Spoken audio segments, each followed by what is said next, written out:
Give me a minute. I want to respond to my buddy Joe Thompson here, who asked the question because all the news today is Putin orders largest conscription drive ever, 160,000 men.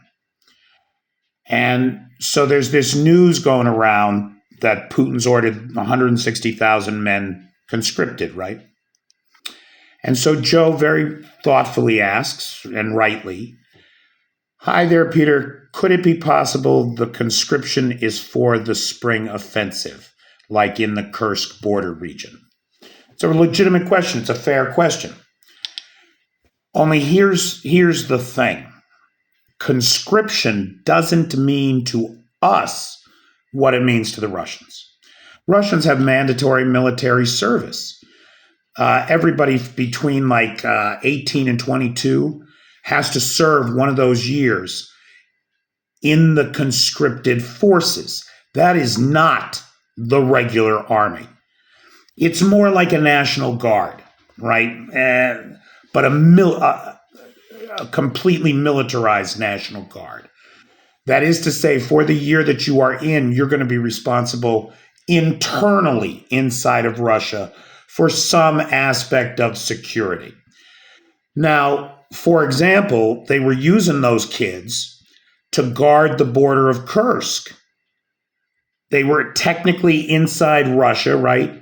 But they have no military experience. They have no real training. They have no real weapons.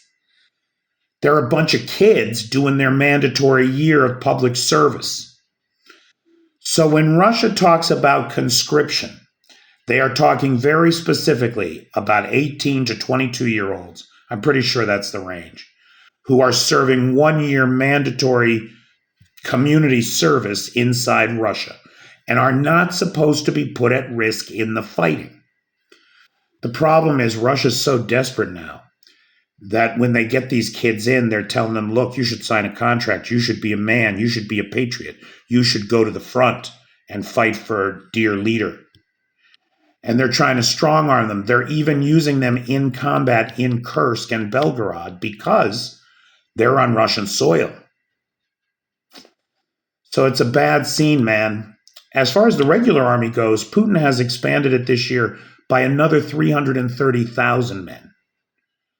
And that's part of the whole crypto mobilization where they're grabbing immigrants off the street and now apparently Russians out of gyms, which is quite a change of pace. So, Joe, I hope that clears that up.